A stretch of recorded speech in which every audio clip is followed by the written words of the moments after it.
compartiendo.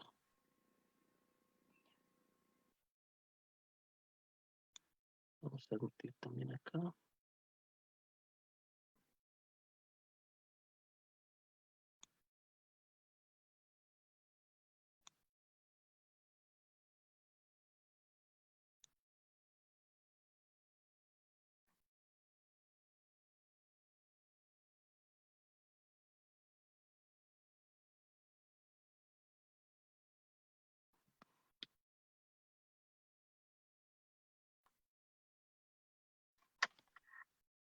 Ya está. Vamos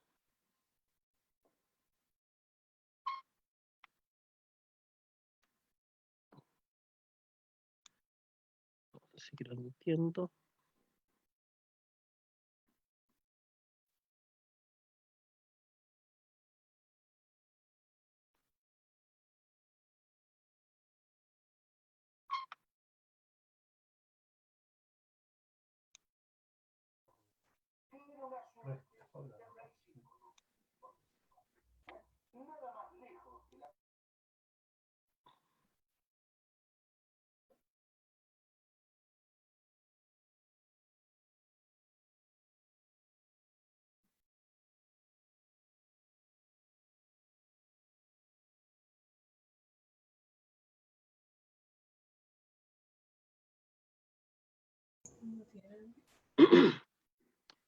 Ya, vamos a dar entonces la bienvenida a todas las personas que se han integrado a esta sala. También vamos a darle la bienvenida a Esperanza. Voy mientras tanto aceptando más gente. Esperanza Valentino Ulloa Parra, ella es estudiante de cuarto año de pregrado en licenciatura en Filosofía por la Pontificia Universidad Católica de Chile. Parte de miembro del grupo Lux, taller de música medieval. Tiene también experiencias en orquestas juveniles. ¿Ya? El título de su exposición, que cuenta con una sesión, es Fundamentos grecolatinos en la música medieval. Básicamente vamos a dejar que ella exponga y una vez finalizada su exposición, valga la redundancia, aquí en la pantalla hay dos iconos, ya que simbolizan entonces si usted quiere realizar alguna pregunta o si desea realizar algún comentario. Así que dejamos a ustedes entonces con Esperanza. Bienvenida, Esperanza. Gracias, profesor. Bueno, empezar dando las gracias a todos. En primer lugar, al profesor Jorge, que me dio esta instancia, y a todos nosotros de hacer este ciclo de charlas. O por supuesto a la gente que está presente. Y finalmente también quisiera agradecer al evento en general por darle este espacio a alumnos de pregrado, que nosotros también siento que podemos compartir nuestro granito de arena en lo que es la investigación y el estudio en general. Entonces, damos inicio a esta charla. Tiene por nombre Fundamentos grecolatinos en la música medieval. Esta es una charla introductoria. Ese es el principal motivo que tiene. ¿Por qué? Porque de la música medieval se conserva bastante poco. Han llegado fragmentos y alguna serie de textos, pero que a la larga no nos dan una idea específica de lo que pretendía la música medieval. Tenemos textos más bien de técnica, pero no de una ideología de este espacio de la historia medieval. Por esa razón, no es una charla demasiado extensa ni tampoco profunda, porque es presentar las cosas que más resaltan del material que nosotros tenemos. Esa es la idea. Y para hacer eso, tenemos que comenzar con un contexto. ¿Cuál es este contexto? Es que al inicio de este periodo medieval habían dudas acerca de la capacidad de la razón. No la capacidad del intelecto, sino que la razón como logos, la razón como la entendieron los griegos y posteriormente el logos que también recuperaron los latinos, los romanos, ese grupo cultural. Sin embargo, a pesar de este primer como encuentro poco estable entre la razón y la edad medieval, surge posteriormente un interés por el logos, pero un interés por esta tradición griega, especialmente con la metafísica. Y esto surge desde Oriente, surge con Avicena y Averroes, que son dos traductores y comentaristas de Oriente, de justamente el periodo del medioevo. Y ellos, ¿qué es lo que hacen? Toman los textos de Platón y de Aristóteles principalmente, los traducen y comienzan a divulgarlos. Y los textos que más recuperan son los de la metafísica, una metafísica y además un sistema del ser, que era lo que estudiaba esta tradición griega. Por lo tanto, este primer encuentro que tienen los medievales con los textos de Platón y Aristóteles es de este carácter, de un carácter metafísico. Y este carácter metafísico lo introducen en el análisis de textos bíblicos, especialmente el Nuevo Testamento. Eso es lo que interesaba o el interés que primaba para los pensadores escolásticos. ¿Cuándo es que este interés se vuelve más firme? Es con San Agustín de Hipona. San Agustín de Hipona lo que hace es recuperar la tradición de Platón principalmente. ¿Por qué? Porque los neoplatónicos, que son los que siguieron la línea originalmente platónica, recuperan toda esta idea de Platón, del demiurgos, de este Dios creador o entidad divina creadora, y le dan un giro místico. Por ejemplo, Plotino con su idea del uno es una teoría muy mística, que habla de este Dios que se va degradando a sí mismo y va creando la realidad a medida que se esparce, por decir así. Por lo tanto, él considera que la razón, como nosotros somos entes creados por este primer ser divino, nuestra razón nos conecta con la divinidad. Y por lo tanto hay que pensar la fe a la luz de la razón, dice San Agustín de Hipona. La fe es racional, la fe es un don que Dios nos ha entregado para conectar con Él. Eso es lo que primero recupera San Agustín de Hipona. Y eso es una revolución total. Se recupera ya definitivamente la tradición platónica y se comienza a trabajar sobre ella y analizar la tradición ya sea cristiana, también la tradición del Islam por parte de Avicena y Averroes, y finalmente también se estudia la Biblia con este pensamiento.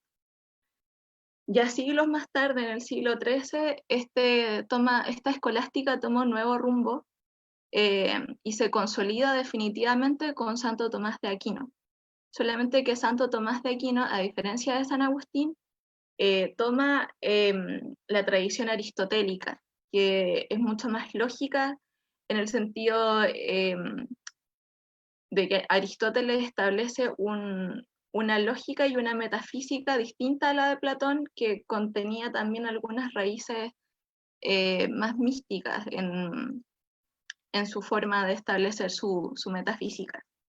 Eso es más o menos lo que ocurre a lo largo de la escolástica, podríamos decir.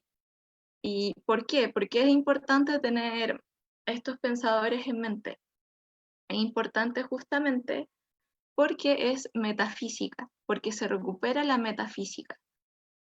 Por parte de Platón tenemos, como decía, este demiurgos, y por parte de Aristóteles tenemos el famoso motor inmóvil, este ser creador, esta primera sustancia que crea las cosas y que define el ser de los entes, en palabras muy breves y también muy, muy burdas de alguna manera, considerando lo amplio que es el pensamiento aristotélico. Entonces, vemos que llegan estos textos, comienzan a divulgarse y comienzan a estudiarse. ¿Cuál es lo conflictivo aquí? O sea, ¿qué es lo conflictivo? Disculpe.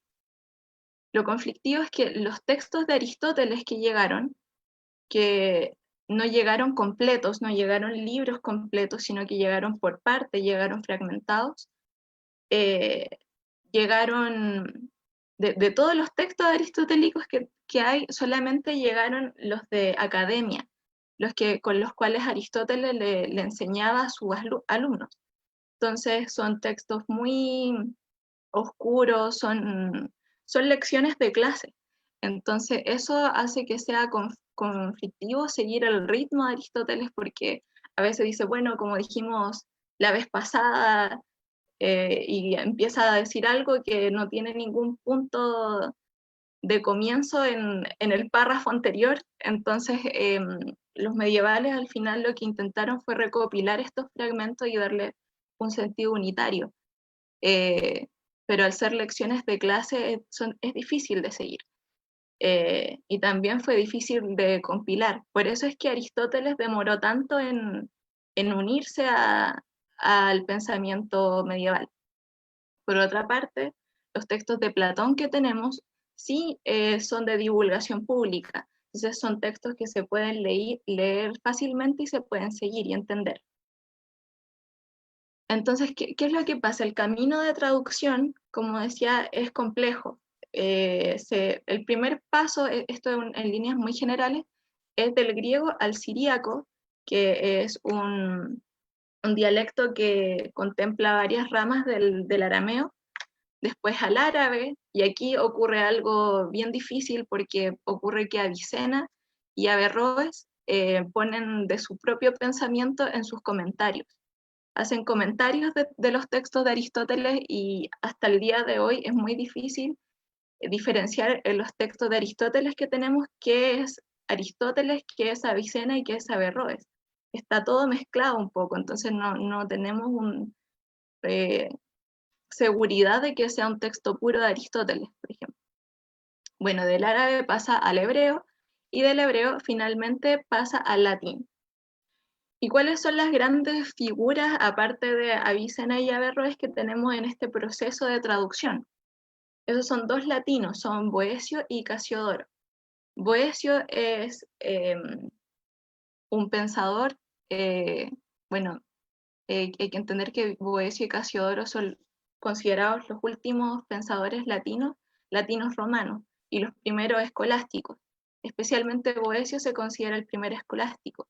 Entonces, tenemos estos dos pensadores que van a traducir textos, hacen un proyecto de traducción hasta el latín. Y en este proyecto también analizan textos, estudian textos, y hay un aspecto súper interesante, que es que Boecio y Casiodoro también tenían harto interés por la educación, cómo se iba a educar en la academia medieval, podríamos decir, en la disciplina del medioevo. Y, por ejemplo, Casiodoro incluso llega a fundar el monasterio Vivarum con el fin de que se proyecten más textos, de que se traduzcan más textos, y de que en general el estudio sea más sencillo en un monasterio donde hay un ambiente intelectual. Entonces, esta educación nos lleva a esta inquietud que tenían estos medievales de establecer una disciplina bien fundada, bien formada. Y esta disciplina entonces, que es la escolástica, se va a fundar sobre el pensamiento lógico matemático. Eso es lo que va a primar originalmente. Por eso se estudia, Boecio y Casiodoro estudian sobre todo la lógica aristotélica. Lo que había, los fragmentos que habían llegado, lo estudiaban mucho porque consideraban que eso era la racionalidad del momento, la racionalidad que podríamos tener y que posteriormente también nos lleva a entender los misterios divinos. Entonces, en este contexto de la educación, entendemos que se establecen las primeras universidades de Occidente. Tenemos la Universidad de Bolonia en el 1088 y la Universidad de París en el 1208.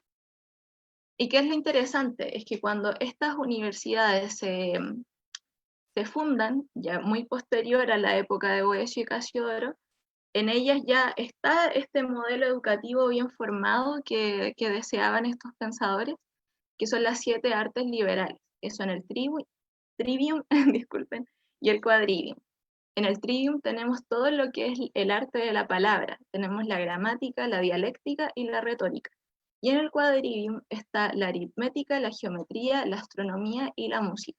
Estas son las artes matemáticas, podríamos decir. Todo lo que tiene relación con la lógica matemática. Entonces acá vemos que en el quadrivium está el tema que a nosotros nos interesa, que es la música. Es decir, que como la música está en el quadrivium, la música es de carácter matemático. Así es como lo consideraban los medievales. Y por eso la ordenaron en este espacio de la disciplina. Una vez que ocurre esto, hay que entender que, bueno, como dije anteriormente, Boecio y Casiodoro ya no están, no son contemporáneos de la fundación de las universidades, pero sí quedan muy vivamente sus textos para cuando estas universidades ya están asentadas. Estas universidades se van a dedicar activamente al estudio de Boecio y Casiodoro, y es más, incluso Boecio y Casiodoro van a proyectarse más allá del periodo medieval, incluso hasta el día de hoy. Por ejemplo, en el caso que nos interesa a nosotros, que es la música, se sigue estudiando a Boecio como la fuente del saber respecto a la música, respecto al saber de la astronomía, de la matemática. Es algo que trascendió su periodo. Entonces tenemos este sistema lógico-matemático. Recuperamos también, hay que recordar, la metafísica y la cosmología en general de Aristóteles y Platón. ¿Y qué es lo que nos preguntamos entonces? ¿Qué tanto de Grecia existe en este fundamento de disciplina de los medievales? Y llegamos a la conclusión de que es bastante. Es bastante lo que los medievales recuperaron de Grecia, y por lo tanto, para entender las artes medievales necesitamos volver a Grecia. Necesitamos preguntarnos por Grecia, también por Roma. Recordemos que Boecio y Casiodoro son romanos, son de tradición latina. Entonces hay un paso de Grecia a Roma y finalmente el periodo medieval en los distintos sectores donde se enseñó en la universidad.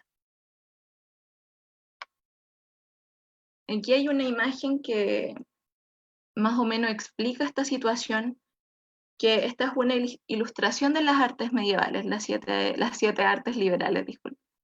Al centro tenemos lo que es la filosofía. Esa figura del centro es la filosofía. Alrededor están las 7 artes liberales.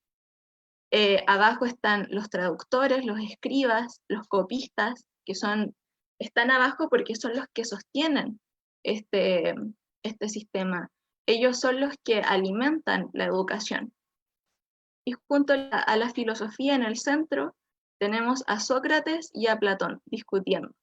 Entonces ahí tenemos una idea esto es una imagen iconográfica que se usaba para entender lo que fue el fenómeno de las 7 artes liberales. Y el hecho de que esté Sócrates y Platón en el centro sosteniendo la filosofía habla mucho acerca de lo que se consideraba de la época. Entonces pasamos ya a considerar qué es lo que se recuperó de Grecia. Bueno, como el tema que nos interesa, hay mucho que se recuperó de Grecia, pero el tema que nos interesa en particular es la música. Entonces nos preguntamos qué hay de Grecia en la música medieval. Y así estudiaremos solamente dos fundamentos, pero que son dos fundamentos muy esenciales, muy amplios y que de alguna manera derivan en otros fundamentos, que son en primer lugar la armonía y en segundo lugar el etos. Empecemos por lo tanto con la armonía.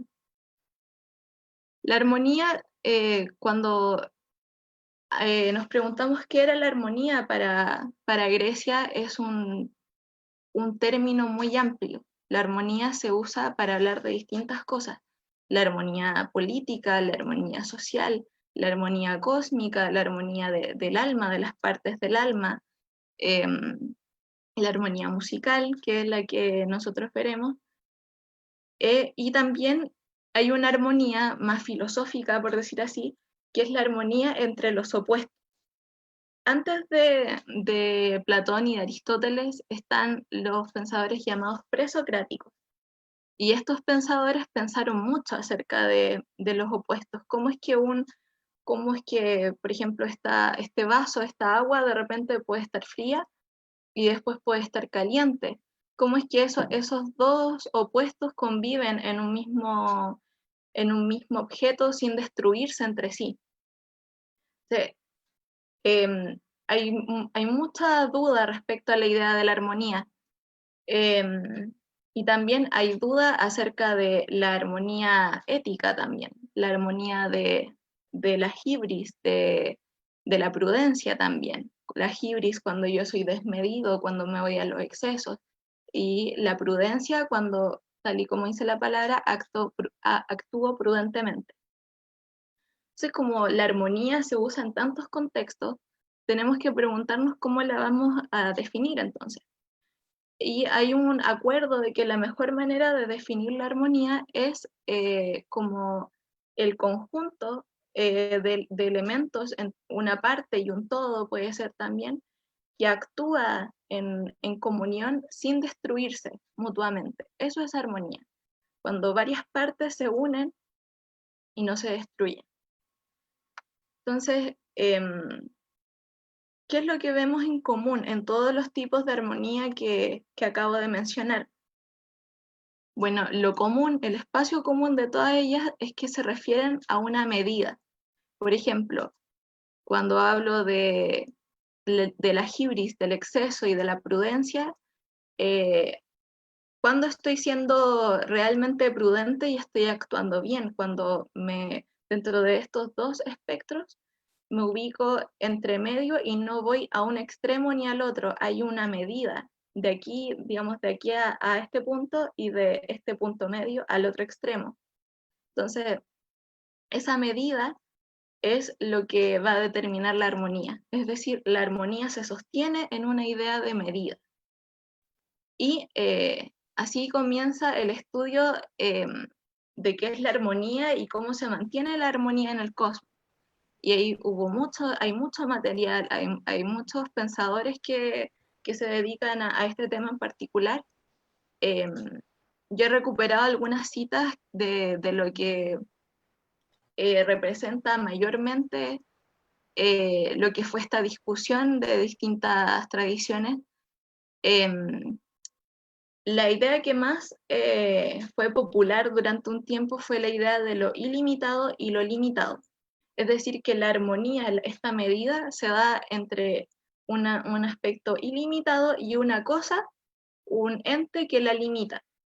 Por ejemplo, cuando nosotros hablamos la idea de silla, cuando hablamos de silla, pensamos en la silla como un ente muy general, muy amplio, muy universal, pero al mismo tiempo existe una silla, una, dos, tres sillas. Entonces esto permite hacernos una idea de lo que es lo ilimitado, la idea, y lo limitado, lo que existe, lo concreto. Entonces, eso es como un primer acercamiento de estudio de la armonía. Filolao tiene una cita que creo que es bastante acertada, que dice: la naturaleza en el cosmos está compuesta armónicamente de cosas ilimitadas y cosas limitantes, tanto el cosmos en su conjunto como las cosas que existen en él. Todas las cosas que se conocen contienen un número, pues sin él nada sería pensado ni conocido. Aquí hay que tener cuidado con cómo entendemos número. Número no quiere decir que el cosmos esté formado por unos, dos, cinco que anden flotando imaginariamente, sino que el número es la medida. El número es una forma de referirnos a esta medida que se encuentra entre los extremos. Entonces, ¿qué pasa? Si hay una medida entendiéndola numéricamente, entonces parece ser que todo el cosmos, toda la fisis, la naturaleza, la fisis entendida como la naturaleza absoluta, esta entidad universal, parece que todo está compuesto por números. Todo tiene medida, todo tiene su medida que permite que las cosas existan. Entonces también así todas las ciencias que nosotros estudiamos tienen números. Así es como dice Platón en la República, dice, dije que así como los ojos han sido constituidos para la astronomía, del mismo modo los oídos lo han sido con miras al movimiento armónico y estas ciencias son como hermanas entre sí, según dicen los pitagóricos, con los cuales, oh Glaucón, estamos de acuerdo también nosotros. Tenemos varios elementos acá. Primero que Pitágoras es uno de los pensadores que más resalta en el estudio del número de la medida, puesto que es un presocrático, y él es el autor que dice el número es el fundamento de la existencia. Él es el autor que, discute con Heráclito y con Parménides acerca de eso, pero es quien dice que el número es fundamental, el número es la esencia de las cosas. Y acá Platón recupera eso y habla acerca del movimiento armónico, habla de la astronomía, habla de la astronomía como un movimiento que los ojos pueden observar, habla de los oídos también, los sonidos que llegan a nosotros también son con medida, son armónicos. Entonces, para entender lo que dice Platón, tenemos que entender entonces lo que dice Pitágoras. Y bueno, lamentablemente tenemos muchos fragmentos de Pitágoras que están sueltos, que no tienen conexión uno con otro porque se fueron perdiendo con el tiempo, pero por fortuna tenemos a Aristóteles que, si bien no estaba muy de acuerdo con Pitágoras, recuperó la tradición de Pitágoras, pero justamente para discutir con él. Y él, en uno de sus fragmentos dedicados a Pitágoras, dice: los llamados pitagóricos se dedicaron a las matemáticas y fueron los primeros en hacerlas progresar. Absortos en su estudio, creyeron que sus principios eran los principios de todas las cosas, puesto que los números son, por naturaleza, los primeros de estos principios. En los números creían también ver muchas semejanzas con los seres existentes y con los que están en formación, más que en el fuego, la tierra o el agua, puesto que veían que los atributos y las relaciones de las escalas musicales eran expresables en números y que parecía que todas las demás cosas se asemejaban en toda su naturaleza a los números y que estos parecían ser los primeros en toda la naturaleza. Supusieron que los elementos de los números eran los elementos de todos los seres existentes y que los cielos todos eran armonía y número. Así lo resume muy bien Aristóteles. Este es el pensamiento general de la tradición pitagórica. Y aquí lo interesante es que Aristóteles habla de la música, habla en el proceso de hablar de la tradición pitagórica, de lo que Pitágoras estudiaba y toda su creencia del fundamento del cosmos, habla justamente de la música. Y ahí tenemos que preguntarnos por qué. Lo que ocurre es que Pitágoras comienza este estudio de la fisis, de considerar, este estudio partió meramente en un estudio directamente matemático. Él analiza los números, analiza patrones, analiza también cuerpos físicos y comienza a desarrollar su teoría. Sin embargo, hay un punto en el cual su teoría alcanza una dimensión mucho más macrocósmica, bueno, hay algunas personas que dicen que es real, otros dicen que no. Bueno, pero ocurre esta leyenda, podríamos decir que es conocida como los martillos de Pitágoras, que ocurre que se dice y cuenta Boecio, el autor que comentábamos anteriormente, que Pitágoras iba caminando por el frente de una herrería y de repente empezó a escuchar que los herreros golpeaban yunques con martillos.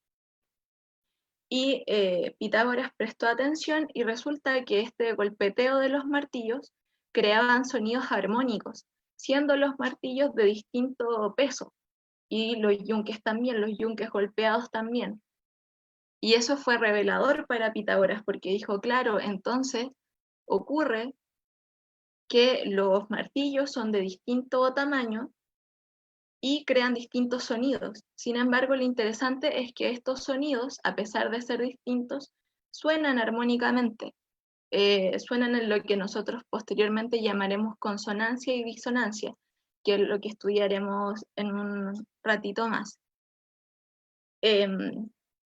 Bueno, se dice que Pitágoras tuvo una revelación divina con este evento y comenzó el estudio de cómo podría ser. Bueno, en ese momento, cuando él todavía estaba en estudio, en proceso de análisis, podría ser que absolutamente todo sea número, incluso la música. Y puede ser que incluso la música revele muy bien lo que es el fenómeno del número en la física. Y que es bueno, un resumen muy acotado de lo que fue la conclusión de Pitágoras, es que hay razones numéricas, habían razones numéricas entre el tamaño y el peso de los martillos. Y esta razón la establece entre el número 12, 9, 8 y 6. Entre estos números, que son correspondientes a los pesos de los martillos, hay razones numéricas, hay podríamos decir, un espacio numérico entre el 12 y el 8, el 12 y el 9, el 12 y el 6. Y eso está en armonía. Este espacio entre un número y otro está armónicamente compuesto. Y es esto, como él dice, bueno, entonces, ¿cuál será el sonido? ¿Cómo podríamos definir el sonido de esta razón numérica? Y es así como él ordena y se dice que por primera vez se determina musicalmente lo que es una octava, una quinta y una cuarta en términos musicales. Por ejemplo, lo que sería la razón entre 12 y 6, que es 2 a 1, hay una octava. Y eso ya fue ordenar el pensamiento matemático y musical del momento y de la tradición de Pitágoras. Aquí es cuando ya pasamos directamente a lo que es el legado de Pitágoras. Retomemos lo que decíamos anteriormente, él dice, la fisis se ve esencialmente regida por armonía. Por lo tanto, la música, como reflejo de la naturaleza, funciona en su aspecto esencial como una armonía numérica perfecta. Eso es la música para Pitágoras. La música es capaz de, a través de un fundamento físico, el fundamento de peso, de largo, de grosor, que todo eso tiene elementos matemáticos. Al momento en que, no sé, tocamos una cuerda o soplamos una flauta, todo eso, el sonido que sale no es por mera casualidad. El sonido que sale es correspondiente a su razón matemática. Entonces, cuando nosotros analizamos un instrumento musical, incluso Pitágoras también se dio cuenta de que Por ejemplo, en una cuerda de una guitarra puede ser, también encontramos longitudes proporcionales en esta cuerda. Tenemos la cuarta, la quinta y la octava, tal y como él lo vio en los martillos. Y en la unión de estos tonos se establece la armonía. ¿Y qué es lo que se hereda más firmemente a la tradición medieval? Es lo que nosotros conocemos, a pesar de que Pitágoras obviamente no lo llamó de esta manera, es la afinación medieval. Cuando nosotros tenemos un segmento imaginario, este se puede dividir en los puntos, creando segmentos más pequeños dentro de este segmento mayor. Y Pitágoras, tras este análisis matemático, se dio cuenta de que estos segmentos que podemos encontrar dentro de esta línea, podemos encontrar también razones matemáticas. ¿Qué pasa en un instrumento de cuerda, por ejemplo?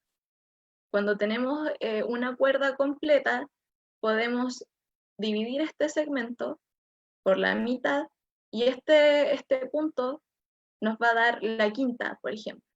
Y este segmento que queda posteriormente, el que ya ha sido disminuido, puede dividirse nuevamente y así ir encontrando nuevos tonos, tonos en escala, una escala ordenada. Y por lo tanto, Pitágoras se dio cuenta que haciendo esto, dividiendo en 2, 3 y 4 partes iguales, encontramos los principios de una escala musical. Esto es en primera instancia lo que estudió Pitágoras en la música, pero no fue absolutamente todo, sino que él desarrolló aún más. Y eso es lo que nosotros conocemos como el ethos de la música. El ethos, ¿cómo lo entendemos? El ethos, la ética para los griegos, es una guía, un conductor del comportamiento. Esa es la ética. Es una forma de guiar el comportamiento. Entonces, el ethos de la música quiere decir que la música tiene efectos en la dimensión anímica del ser humano. Es decir, que una canción que tiene ciertas proporciones numéricas va a tener cierto efecto en una persona, mientras que otra melodía que tiene otra proporción numérica va a tener un efecto distinto. Boecio recupera hartos fragmentos, hartos pasajes que se le atribuyen a la escuela pitagórica que habla sobre esto. Dice, por ejemplo, a quien en efecto le es desconocido aquello de que Pitágoras, a un joven ebrio de Tauromenio, incitado bajo los efectos de un son de modo frigio, replicándole con un canto espondaico, lo volvió más apacible y dueño de sí. Un joven que venía con una disposición anímica de cierto tipo, tras escuchar una melodía de otro estilo, que es un canto espondaico, que es un tipo de métrica lírica, se vuelve más tranquilo, más apacible, como dice. Otra cita dice, a tal grado de notoriedad llegó en efecto la fuerza del arte musical en los estudios de la antigua filosofía que los pitagóricos, cuando intentaban diluir en el sueño las preocupaciones diarias, se servían de ciertas cantilenas para que un dulce y tranquilo sopor se les fuera infiltrando.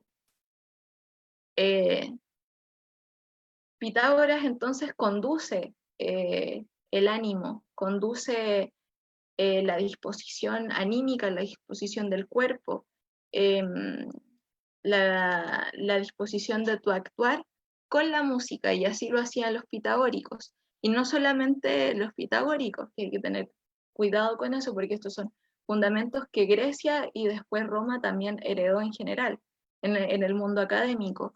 Por ejemplo, Platón en La República y en el Fedón cuenta que Sócrates decía que el buen gobernador, por ejemplo, era aquel capaz de conducir el actuar de los civiles, de los ciudadanos. Y este gobernador conoce el alma de los ciudadanos y por eso es capaz de dirigirla. ¿Y cómo la dirige? Con la música. La música es un conductor anímico directo. Así también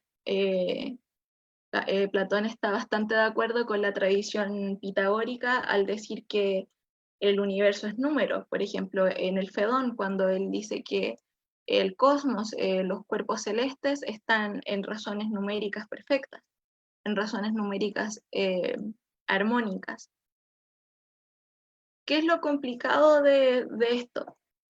Que, bueno, dado que tenemos solamente fragmentos de Pitágoras, ¿cómo hilamos el etos de la música con la armonía matemática de la música? Porque no, en ningún momento Pitágoras explica que el hombre, el ser humano, actúa de cierta manera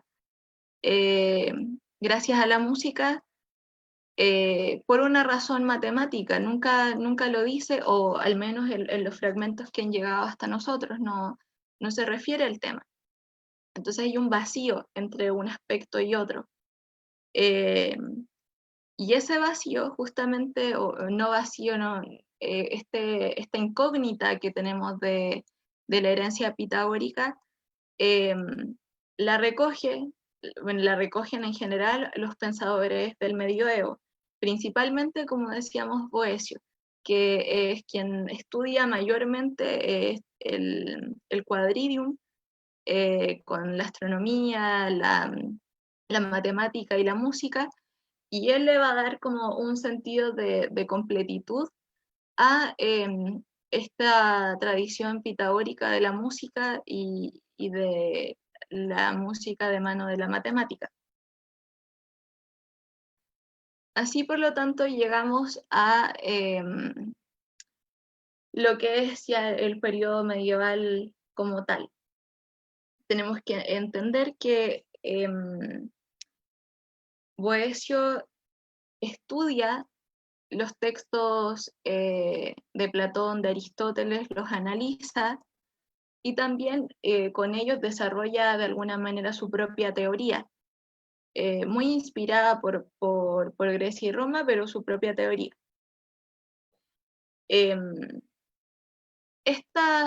Esta obra que hace Boecio, que es de Institutione Musica, es una obra temprana de Boecio, es del Boecio joven, como le suelen decir.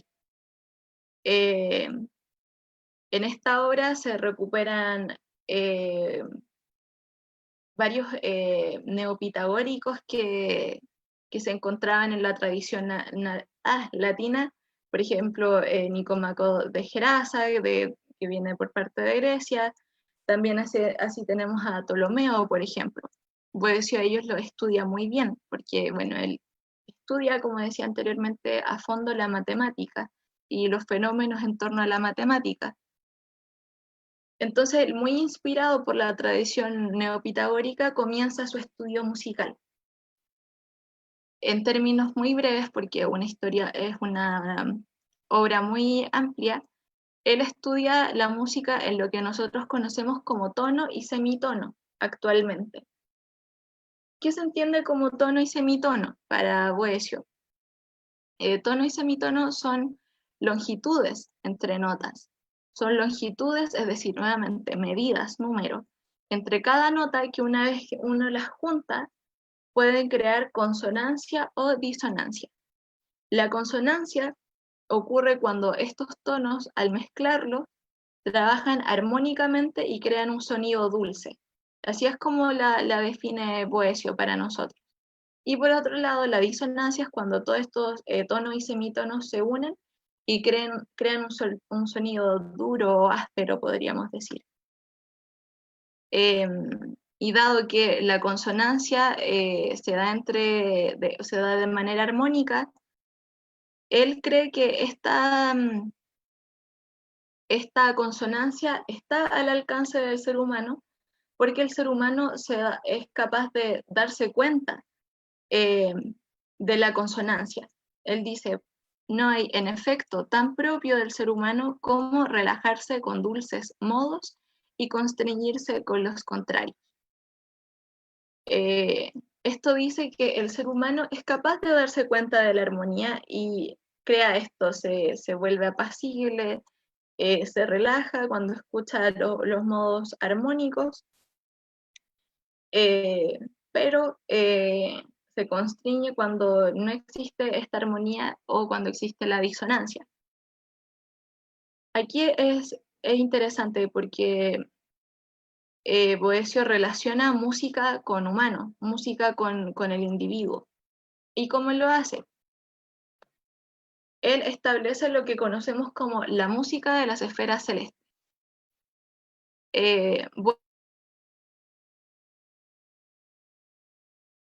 Este modelo universal, no solamente en el cosmos como lo entendía, como es la física, también la incluye en el alma humana y en la producción humana, como lo sería, por ejemplo, un instrumento. Es así como para ordenar esta categoría súper grande de estudiar toda la física de manera matemática y armónica de música, él hace esta gran división que se llama la música de la esfera celeste. Son 3 tipos de música. La primera, la música mundana, es la música más universal, la música de los astros, la música del mundo. Es la música de la armonía celeste, como los planetas están en constante movimiento y no chocan entre ellos ni se destruyen, y bueno, como tenemos distintas alturas de planetas, un planeta que está a una altura mayor que el otro, sin embargo, esta medida, esta longitud que hay entre uno y otro es armonioso. Entonces, este movimiento armónico crea música para Boecio, solamente que esta música no es audible para nosotros, dice él. Se lleva una consonancia, una armonía entre este movimiento, y este movimiento mantiene la armonía también de todo el universo en el que nosotros también estamos. Es un orden de esta maquinaria universal. Entonces, ¿qué pasa? Lo siguiente es la música mundana, y esto es lo que introduce Boecio nuevamente. Estudiando a Pitágoras, no podemos decir que Pitágoras no lo haya hecho, porque puede ser que sí, efectivamente lo haya hecho, pero se han perdido fragmentos. Y el ser humano contiene número en sí. El ser humano también tiene una capacidad del número. Estamos conformados de materia. La materia es número, porque la materia tiene peso, tiene longitud. Entonces Boecio dice, el ser humano también es numérico. Y nuestro logos, nuestra razón también funciona numéricamente, por eso entendemos matemática. Por lo tanto, el ser humano, esa es la razón por la cual puede crear música. ¿Crearla cómo? Por ejemplo, cantando, y eso es crear armonía, crear medida, crear longitudes en nuestras notas, y también algo como las palmas, que también es un instrumento inherente en nosotros. Esa es la música humana. Finalmente, queda lo que es la música instrumental, que es la producción humana, lo que el humano produce con su habilidad numérica, que es como tal y como el tipo de música, el instrumento. Es una flauta, un tambor, una guitarra con sus cuerdas, que al darle cierta presión o al golpearlo con crea un sonido que va a ser correspondiente a su estructura física matemática. Así es como Boecio ordena la naturaleza, la física, y es este pensamiento lo que va a transmitir a la academia, a lo que veíamos de la universidad, al quadrivium. Y es lo que, como decía, se va a estudiar. Es la imagen que ustedes probablemente vieron en las publicidades de la charla. Resume muy bien lo que es el pensamiento de Boecio y de Pitágoras, bueno, principalmente de Boecio. Es una una obra que recupera Kircher ya en el siglo XVII, y es una obra resumen, podríamos decir. Aquí vemos todos los elementos que acá vemos, este planeta que está al centro, que es la música mundana. Vemos a Pitágoras en la izquierda que está apuntando esta oreja donde están martillando los yunques, los herreros. Tenemos a la derecha a Polimnia, que es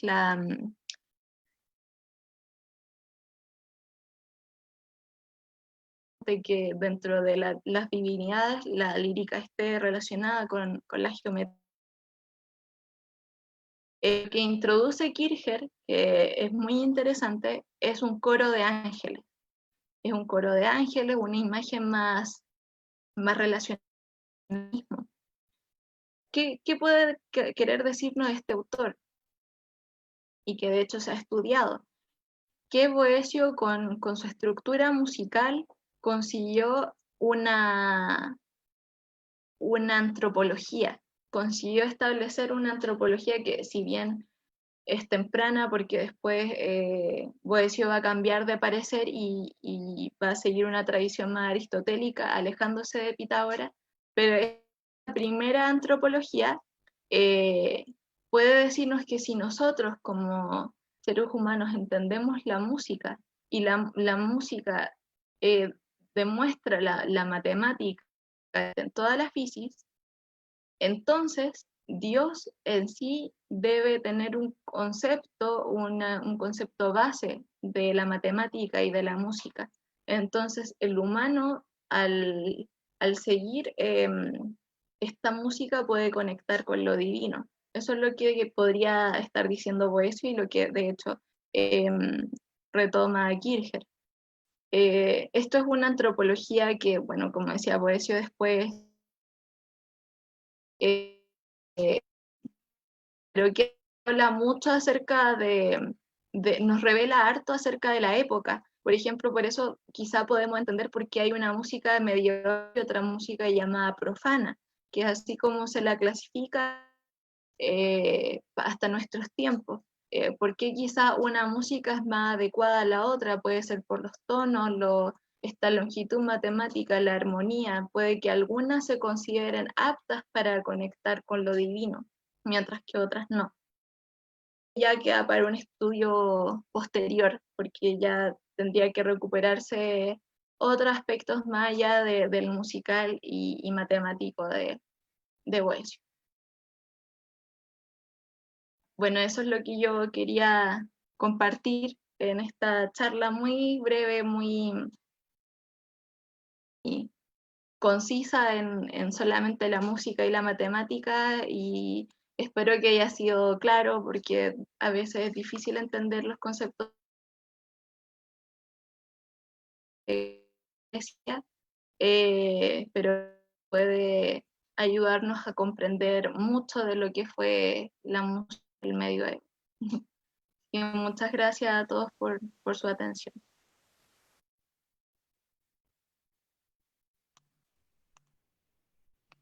Muchas gracias a ti, Esperanza, por la información que nos entregaste. Muy completa tu presentación. Vamos a darle ahora a la palabra a la concurrencia si es que alguien quiere preguntar. Ya le voy a pasar un poco el audio a Diego, que tiene alguna pregunta. Hola, ¿me escuchan? Hola. Sí. Sí. Bueno, yo soy de Argentina, es un placer haber presenciado, escuchado esta interesante charla. La verdad, felicitaciones, es siempre enriquecedor saber de nuevos aportes en este área que es fascinante personalmente y profesionalmente. Yo me quedé con algo que dijiste al principio, que es sobre que la música medieval, que los textos sobre la música medieval se conservaron principalmente los textos técnicos, pero no de la ideología en sí. Yo quería preguntar cómo enmarcarías la famosa música especulativa que toma los fundamentos filosóficos tanto grecolatinos como de la patrística y luego de la escolástica, ¿cómo se enmarcaría en estos textos musicales, si los considerás parte de la ideología de la música medieval o como parte técnica de la misma? Muchas gracias. Gracias por la pregunta. Eh, bueno, yo personalmente creo que sí es un aspecto más bien técnico, porque de alguna manera los escolásticos lo que hacían era recuperar obras, y eso era parte de una técnica. Podemos recordar, por ejemplo, esa imagen de las 7 artes liberales donde los copistas son como, los copistas escribas son los que fundamentan esto, porque ellos son los que recuperan la tradición.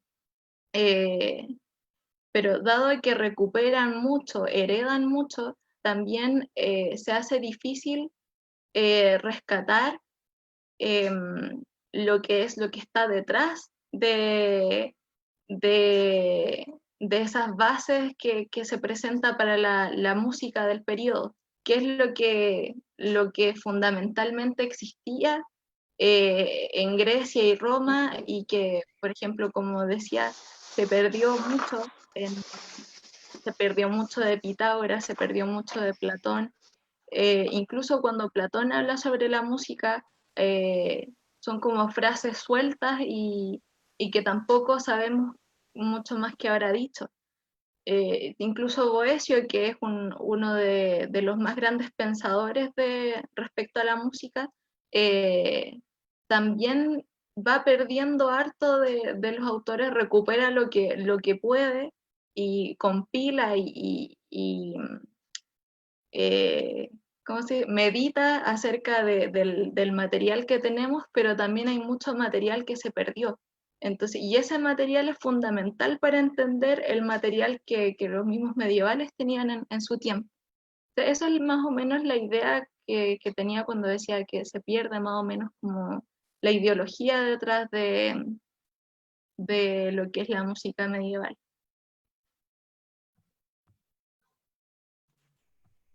¿Tendremos alguna otra pregunta o algún comentario?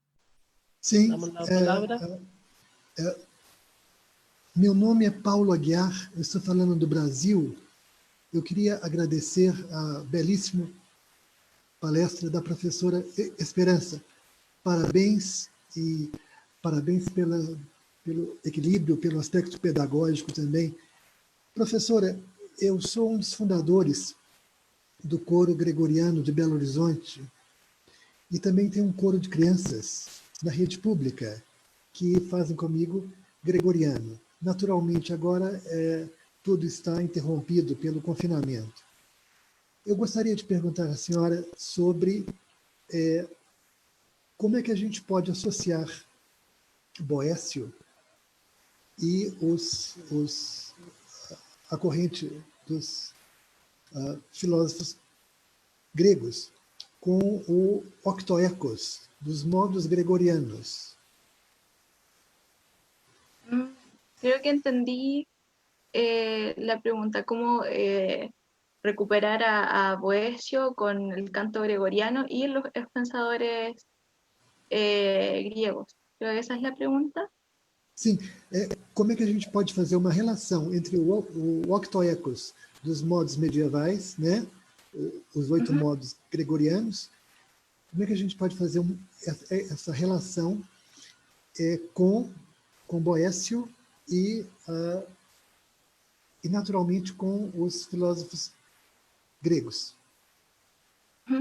Obrigado pela atenção.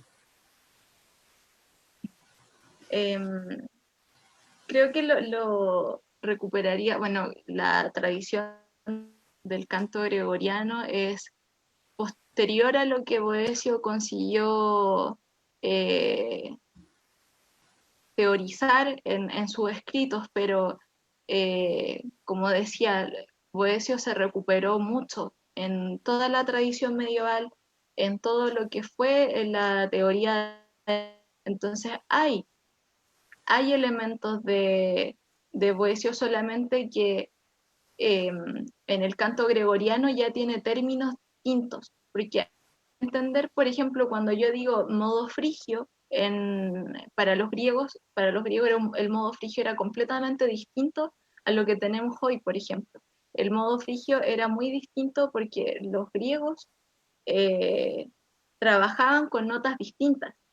Entonces, cuando Boecio recupera el modo frigio o los cantos, lo hace hablando el ethos de la música, lo hace recuperando más que nada el ethos de la música, más que una dimensión matemática en sí o determinantemente musical.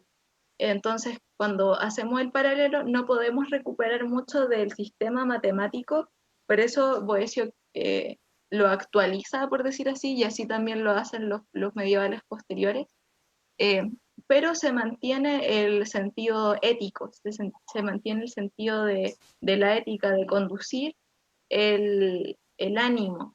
Y es incluso interesante porque, bueno, en el grupo Lux hemos estudiado un poco esto del canto gregoriano y notamos también que este sentido ético también lo tenía el canto gregoriano. Hay una intención de cambiar el ánimo de los oyentes. Entonces se mantiene la tradición de Boecio en esa enseñanza anímica, podríamos decir.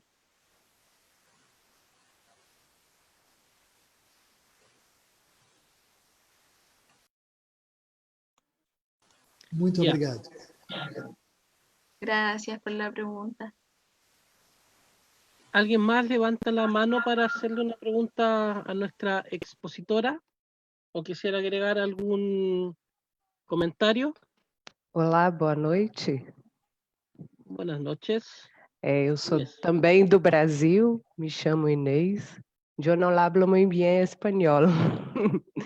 Sí, no sé. Pode falar em português mesmo?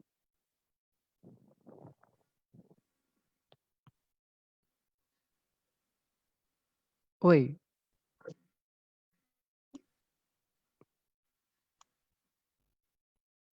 Oi. Tenemos problemas con el idioma, Inés, porque Esperanza ni yo manejamos el portugués, No. pero puede hacer su pregunta y... Sim, uma pergunta. Por que o canto gregoriano e a visão de Boécio se juntou ou não com a questão da igreja? Porque a igreja manteve o domínio do canto gregoriano.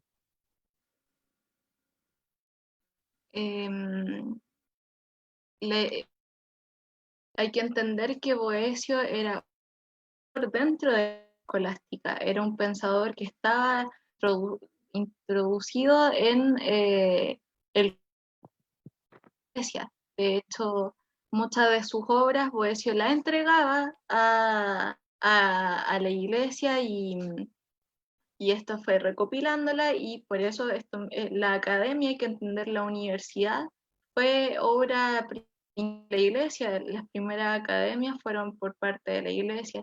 Entonces esto fue un pensamiento que se fue heredando justamente gracias a la iglesia. Entonces, por eso el canto, bueno, se puede teorizar que el canto gregoriano es un medio incluso que la iglesia usó teniendo en cuenta la tradición de Boecio y sus posteriores y teniendo muy en cuenta lo que es el quadrivium, el trivium. Ellos eran muy conscientes de la teoría detrás.